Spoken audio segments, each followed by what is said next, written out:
أعوذ بالله من الشيطان الرجيم. بسم الله الرحمن الرحيم. فويل للذين يكتبون الكتاب بأيديهم ثم يقولون هذا من عند الله ليشتروا به ثمنا قليلا فويل لهم مما كتبت أيديهم وويل لهم مما يكسبون. وقالوا لن تمسنا النار إلا أياما معدودة قل أتخذتم عند الله عهدا فلن يخلف الله عهده أم تقولون على الله ما لا تعلمون. بلى من كسب سيئة وأحاطت به خطيئته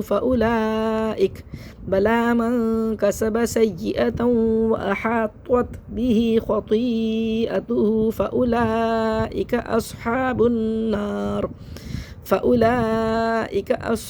النار هم فيها خالدون.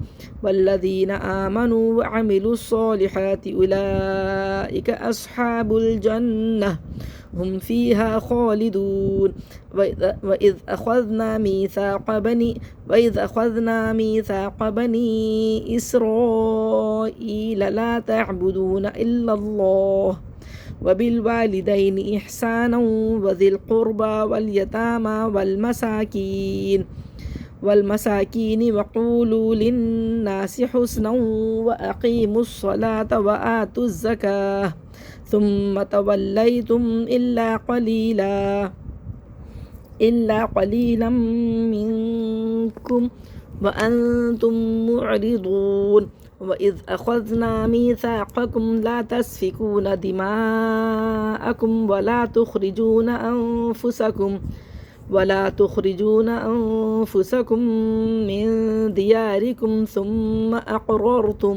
ثم أقررتم وأنتم تشهدون. ثم أنتم هؤلاء تقتلون أنفسكم وتخرجون فريقا منكم من ديارهم تظاهرون عليهم بالإثم والعدوان وإن يأتوكم أسارى تفادوهم وهو محرم عليكم إخراجهم أفتؤمنون ببعض الكتاب وتكفرون ببعض فما جزاء من يفعل ذلك منكم إلا خزي في الحياة الدنيا ويوم القيامة يردون إلى أشد العذاب وما الله بغافل عما تعملون. أولئك الذين اشتروا الحياة الدنيا بالآخرة فلا يخفف عنهم العذاب ولا هم ينصرون.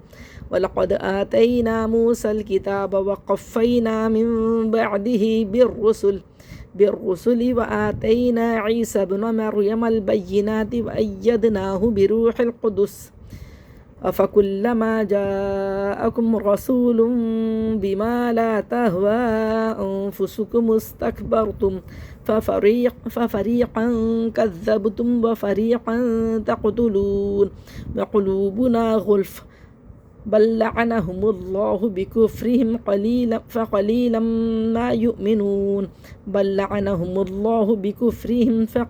ما يؤمنون. ولما جاءهم كتاب من عند الله مصدق لما معهم وكانوا من قبل يستفتحون على الذين كفروا فلما جاءهم ما عرفوا كفروا به فلعنة الله على الكافرين.